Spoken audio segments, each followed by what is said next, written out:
Olá, pessoal! O tema de hoje pegou muita gente de surpresa. A possível candidatura de Jair Bolsonaro em 2026. Uma brecha jurídica pode permitir que políticos condenados disputem eleições, alterando o cenário político. Mas como isso funciona? Quais são os limites dessa interpretação? Vamos entender os detalhes dessa reviravolta.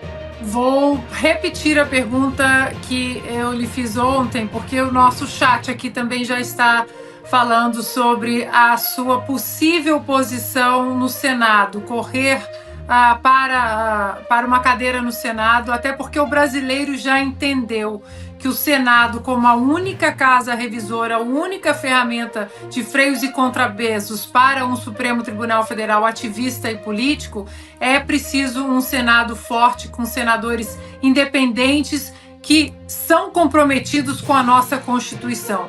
O senhor considera essa corrida para o Senado? Com certeza, Ana Paula. O presidente do meu partido, Valdemar da Costa Neto, foi o primeiro a falar isso, depois foi acompanhado pelo presidente Jair Bolsonaro.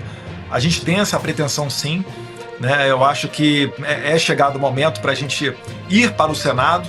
O voto ele tem um pouco mais de valor, porque são 81 senadores, ao contrário da Câmara, que são 513, e consciente também dessa missão. Eu, inclusive, nunca escondi de ninguém que, se dependesse do meu voto, eu votaria pelo impeachment do ministro Alexandre de Moraes por uma questão de justiça. Eu lamento que hoje em dia a gente não tenha, nos freios e contrapesos que você bem citou, a oportunidade de fazê-lo. Mas, Deus quiser, em 2026 a gente consegue. Eu até peço à população para que entenda que a democracia é dessa maneira mesmo. Não é da velocidade que eu quero, não é da velocidade que você ou a Ana Paula Henkel querem. É mais moroso, é mais demorado, mas se a gente pensar pelo outro lado, que bom que é assim. Porque senão, imagina só, quando Lula foi presidente lá nos seus primeiros e segundo mandatos, quando o PT era o maior partido do Congresso Nacional, eles poderiam ter feito muita maldade. Então, a passos lentos, a gente também vai conseguindo consertar a nossa república. É uma situação totalmente anormal, cada dia conta para aquelas pessoas que estão presas, mas é dessa maneira, eu estou sendo honesto com vocês. Por mim, eu teria mudado ontem tudo isso, mas eu acho que em 2026 a gente vai ter uma boa oportunidade para votar bem, não só para presidente, mas também para senadores. Deus quiser, em uma eleição limpa, com uma nova configuração do TSE, onde o presidente não será mais Alexandre de Moraes, como foi em 2022, mas será o Cássio Nunes, com o vice-presidente André Mendonça, e o terceiro do STF, que vai participar do TSE, dos 7 ministros que compõem o TSE, será o Dias Toffoli, que eu não identifico como sendo uma pessoa ideológica. Você pode discordar dele, eu também discordo em várias oportunidades, é da democracia, mas ele não é uma pessoa comprometida com a esquerda. Isso eu posso dizer. Então vai ser uma composição muito mais balanceada, e eu espero que o TSE traga novidades para a gente ter eleições limpas, transparentes e justas. O que não pode entender, finalizando, como saudável, é fazer o que o ministro Luiz Roberto Barroso fez, de entrar no Congresso Nacional, conversar com 11 presidentes de partido a portas fechadas, e depois dessa reunião todos eles saírem dela sendo contrários ao voto impresso. Lembrando, que é o STF que julga os deputados e senadores por eventual cometimento de crime. Eu vou reproduzir e vou colocar o senhor numa enrascada.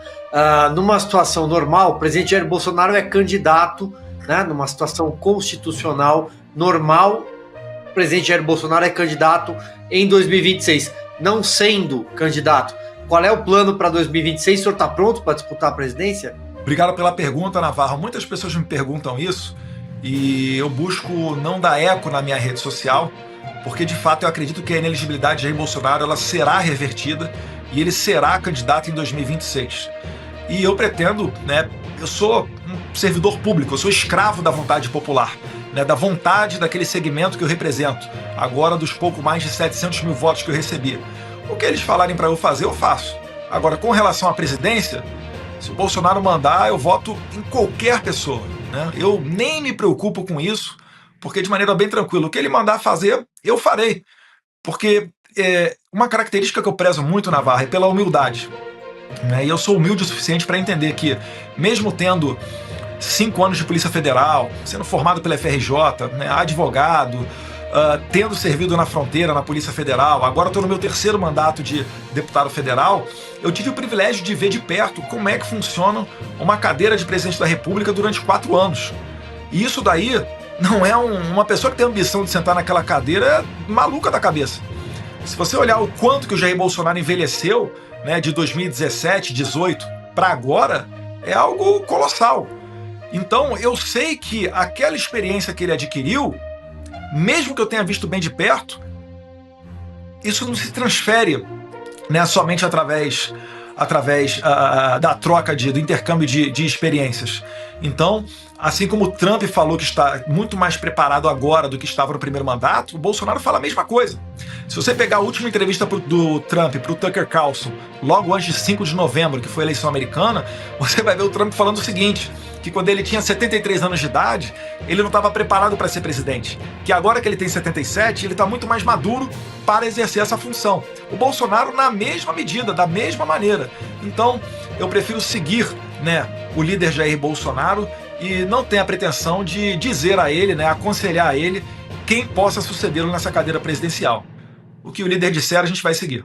Claro que nós temos 2026, isso pode mudar a configuração do Senado, a tendência é essa e, claro, a relação pode ser outra, mas até 2026 não há mais nada a fazer. Eu estou falando do ponto de vista de discussão de bastidor que acontece em Brasília. O Supremo hoje é um órgão político, ele se transformou nisso, por livre e espontânea escolha, o que é lamentável, que não é esse o papel a ele dado pela Constituição.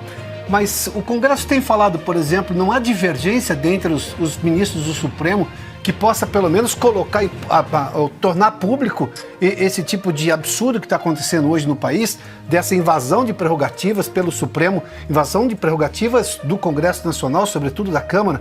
O senhor agora, por exemplo, vive uma ameaça de ter o passaporte apreendido por uma decisão de ministro Supremo sem nenhum amparo, não se tem nenhuma lógica para que isso ocorra. Aliás, o movimento já é estranho, ainda mais nesse momento o senhor já se debruçou e já explicou vários pontos.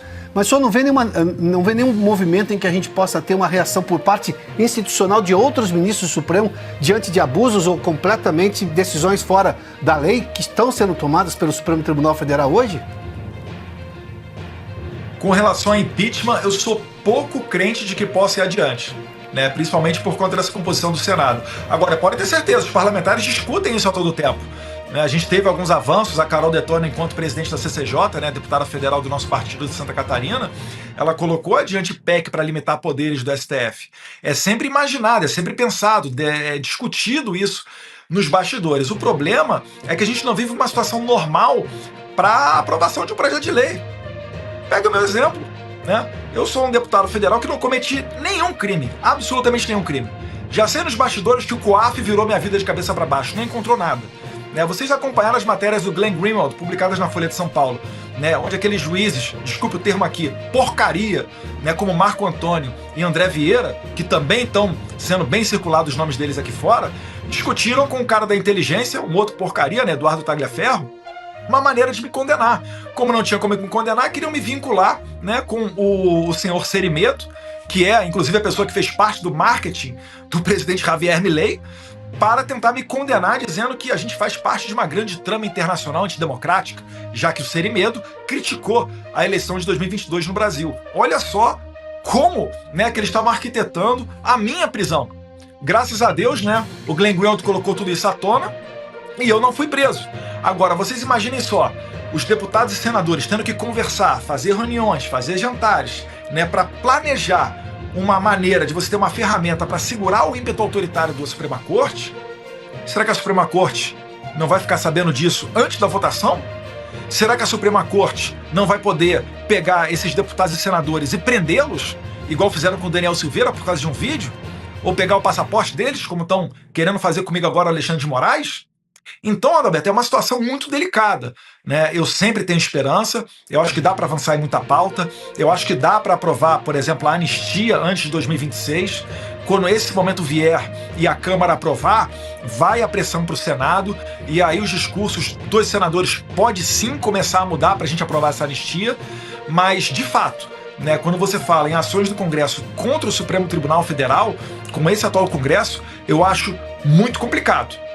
Mas pode ter certeza que tem pessoas que querem, né, que querem fazer isso daí sim. E para fechar a entrevista, mais uma sua, Cauti? Eu queria perguntar para o deputado se, caso tudo aquilo que a gente está vendo se concretize, o seu passaporte seja retirado, outros excessos por parte do Supremo aconteçam, o senhor está pensando, além dos Estados Unidos, tem cortes internacionais também que poderiam defender as suas prerrogativas, da Corte Interamericana dos Direitos Humanos, tem outras instâncias. O senhor está pensando em recorrer também a estas cortes ou o pedido de ajuda, né, pedido de assistência se limitará ao governo americano, até porque seria de fato algo mais rápido a acontecer? Com certeza eu considero, né? Eles podem até pegar meu passaporte, já adianto que não vão conseguir me calar. Vou continuar em contato com as pessoas que eu tenho, com as autoridades internacionais, para denunciar esses absurdos. E eles já estão avisados, todos eles, absolutamente todos eles, de que se alguma coisa acontecer comigo, né, para eles levantarem as suas vozes e fazer, né, um coro internacional para conseguir expor essa ditadura do Brasil. Se for necessário ser preso para fazer isso daí, que seja. Né? Eu sempre falo, né, eu não sou o bambambam, não sou o herói, não. Mas o nosso maior exemplo, Jesus Cristo, veio à Terra e foi crucificado. Ele que veio trazendo a verdade. Né? E o que imaginar de nós, né? Será que nós realmente merecemos buscar por conforto? É uma maneira de ter uma vida cristã? Eu não vejo dessa maneira.